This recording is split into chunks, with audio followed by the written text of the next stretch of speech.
Hi, my name's Elise Whalen. I'm a nurse practitioner at Texas Children's Hospital. I'm also an assistant professor at Baylor College of Medicine.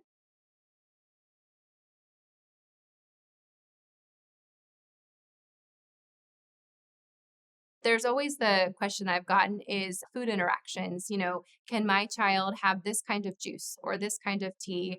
Or, are there things that they shouldn't have? And so I think those are great questions to have. But I think kind of going back to the basics, I think there's a great power in nutrition. And especially in children who they may be more picky, it's good to have, it's always recommended to have a really good balanced diet. It's great to have a diet that has great protein, great carbohydrates. We honestly would just want to make sure that the child is growing and getting a variety of different vitamins and minerals. And we're learning more about the power of nutrition in pulmonary hypertension and how deficiencies in some aspects of that can actually have a big impact on the pulmonary hypertension. So that's a huge thing. And then with the food interactions, there's things that we're learning every day that actually interact with some of our medications. And so if you ever have any questions about some of the foods that you may be wanting to try that you're not sure if it may interact, just let your team know. We have great pharmacists that we can talk to about those things.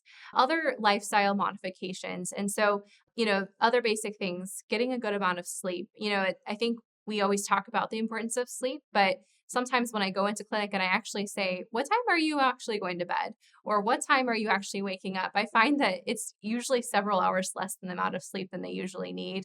And so being honest with that. The other thing that has been I think a concern is the screen time before bed. That can obviously affect the quality of sleep that the child gets at nighttime. And so that's always something to think about, and making sure that there's at least an hour where there are lights off, there's no screen time.